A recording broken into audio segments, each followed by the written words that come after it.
Hey, what's going on, everybody? Check it out. We've got a whole bunch of different sizes of silver coins here. We're going to talk about the 1 ounces, the 5 grams, the 10 ounces, the 5 ounce. We're going to talk about all the different sizes of silver bullion that you should or could be stacking and why you should or shouldn't be stacking them. And I want to know what you guys think. Is it worth it to buy the half-ounce rounds? Is it worth it to buy the fractional stuff that we see here, the 1/10 and the 1/4 ounces?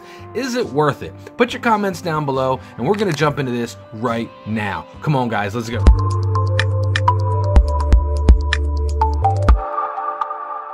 So we've got a bunch of different types of silver here in front of us, different sizes. We've got a 5 ouncer, we've got a 10 ounce bar, we've got the fractional stuff back here. These are cool little monarch precious metals, Egyptian relic coins, you know, the 1/4 ounce, the half ounce, the 1/10 ounce. These are just different size coins that you could be buying out there. Now, I wanted to bring up why some of these things are not the greatest buy. One of the things I always bring up in all of my videos is you have to decide first and foremost why you're stacking in the first place. Is it a retirement fund? Is it because you want a liquid savings account? Are you afraid that the world's going to end and you need something to barter with? Whatever the reason is, guys, you have to decide that on your own. And then from there, you can decide which is the better investment for you. Nobody here can tell you what you should be buying or shouldn't be buying. I can only give you my opinion. And in my opinion, diversification is always key. That's something that I've mentioned in almost every one of my videos. And why is diversification key? Well, maybe you have got a whole bunch of 1 ounce bars and you're looking to sell a 1 ounce bar. Maybe silver rockets up to 50 bucks and you just need an extra 50 bucks in your pocket this week. So you could sell a 1 ounce bar. Let's say that silver rockets up to $100 an ounce. Now you've got yourself a 10 ounce bar, and the audience of people that can now afford to buy that bar just gets slimmer and slimmer the larger bar you go. So yeah, it's going to be easy to sell a 5 ounce bar. It's going to be easy to sell a 10 ounce bar. Right now, these are things that you can do right now while silver is cheap, right? It's inexpensive right now. Anybody can afford to buy silver. You could buy a 1 ounce bar of silver for under $25 right now.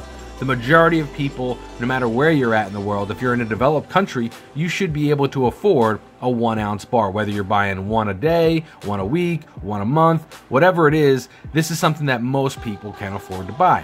Now, a 10 ounce bar, something like this Sopa bar, while this is a historical piece of silver and it does have added premium because of that, the fact that it's 10 ounces of silver makes the audience of people who can buy this a lot smaller. So if you're looking to sell this, you may have a harder time selling this if you are going to go try to sell like a 1 ounce bar. So that's kind of my take on the larger bars. Now, what about these small guys? What about the 5 grams? I got a little 20 gram bar here. You know, what about these guys? What about the small ones? Well, if you're new to stacking silver, maybe you think that this is the better way to go because they're cheaper. You could pick up a 5 gram bar here for like $5, 10 bucks, whatever it is. But in the grand scheme of things, when you're looking what it costs you per ounce for that silver bar, this may be cheap in the sense that it costs $5, but when you melt this down and you melt down this bar here or this coin here, this is a 5 ouncer, when you melt these down, they look identical. So the melt value is what you're really paying for. So you're paying a very high premium for these small bars, even though they're cool, even though they have fun designs on them, you know, you're still gonna pay a very high premium if you would have just went to a 1 or a 5 or a 10 or whatever.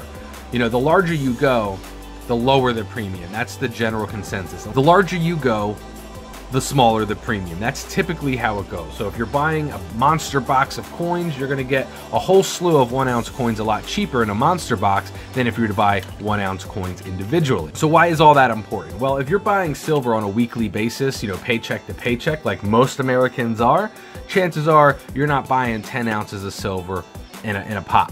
You know, especially if you're a younger guy, you don't have a real reason to need to stack up large amounts of this because you've got your whole life ahead of you. So you might buy 2 ounces a week. You know, you might buy a couple of half ounces. You might even have, like how I'm into Perth Mint coins, you might have a little niche coin that you're into and that you stack just for your own pleasure, and that's totally fine. But when you go to the larger bars, you're gonna pay a lower premium. So there's like the pros and cons there, right? You're gonna pay a lower premium, but when the time comes to sell it, you may have a harder time selling it. And how would you sell it, right? How would you sell a 10 ounce bar? For me, I would more than likely take it to the online space, you know, go to eBay, things like that, because eBay, you're gonna get top dollar, even though you gotta pay those guys, you know, their fees. Assuming that you got your silver at a great price, you know, you cost average, you brought everything down, it doesn't matter whether you're buying the 5 ounces or the 10 ounces or the 1 ounces, because your cost average overall of all the silver comes down to a certain dollar amount per ounce.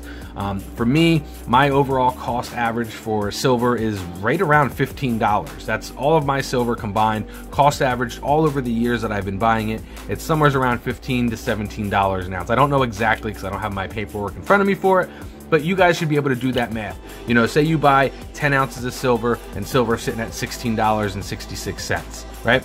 So you're buying silver at that rate, but then next week you buy it and silver's at $20 an ounce. So that you got to do the math. You got to figure out where your threshold is for where you can sell your silver, because if your cost averaging, your overall cost for all of your silver, say, is $20, you know, anytime you sell a 1 ounce, a 2 ounce, a 5 ounce, whatever it is, when you sell that for more than $20, you're in the profit. You've already made profit. You're good to go. Why is all that important, you might ask? Well, if you're new to stacking silver, you may be just confused as to what to buy. Should you buy the generic stuff that just looks weird or maybe cool or quirky? Or should you buy the shiny stuff, the brand new stuff that comes out every year with somewhat of a limited mintage? Everybody has these questions. If you look on YouTube, you're going to see tons of videos of people explaining why you should buy this or why you should buy that or why you should buy all this sort of stuff. You have to decide for yourself. Why are you stacking silver? Put your comments down below. I want to know what you guys think. Is it worth it to buy the 5-gram bars? Is it worth it to buy the 20-gram bars? Me personally, I don't think so. There's a reason why there's only so few of these in my stack. You see the 5-gram, you see the 20-gram, you see my fractionals here. I don't typically like to stack the fractional stuff because the premium is so high. I know that if I were to buy 10 of these, that would be the equivalent of buying, like, I don't know, maybe a 2-ouncer. I don't know. I'm just riffing the math right off the top of my head, but you get the idea. If you're buying a ton of these for melt value, it's going to be way more than if you bought something like this, or even a 10-ounce bar. You know, this, like I said, is a historical piece of silver. This here was found in the ocean. It's shipwrecked from World War II. It's the Gersopa bar. These are very limited run. You can probably still get these if you're looking hard enough, but they're going to come with a higher premium specifically for that story. You know, at the end of the day, you melt it down, guys. I say it time and time again. You melt it down, all this stuff looks the same. So you should be trying to get your silver as cheap as possible. If you're a collector, you're looking for collector's coins, you know, things that are hard to come by, but you're trying to get it for as cheap as possible. Why? Because eventually you're going to sell this stuff. This stuff is not going to be a forever hold, at least in my eyes. Maybe you have kids and you want to pass the stuff down to your kids. That's totally fine. That's totally cool. But if that's the case, if you're passing stuff down to your kids, what kind of silver do you want to pass down? Do you want to pass down the generic stuff? Weight? Do you want to stack, you know, put down as much weight as possible? Or do you want to get the best possible bang for your buck? You're going to go for the stuff that's going to carry a premium, that 10 years down the road will be worth a lot more money. Those are just some things you got to think about when you're buying stuff. My personal opinion, though, avoid these gram bars, even though they seem interesting, they seem worth the buy. You know, the 1 gram, the 2 grams, they seem cheap enough. Maybe you throw them in your cart. That's kind of what I do. You know, if I'm buying something at Atmex and my order comes to $99, you know, I'll look for something like a 1/10. You can get one of these guys for like $3 or $4. You throw that in, your cart just goes over $100 and you get your free shipping. So things like that make sense if you're doing it, you know, think about that like a shipping charge. Rather than pay shipping, you get yourself an extra 1/10 ounce of silver. I don't know. Think about it like that, guys. But I want to know what you guys think. Put your comments down below. Don't forget to click subscribe and mash that bell icon so when new videos like this come out, you guys can be notified. That's it. I'll talk to you again real soon. Peace out, everybody.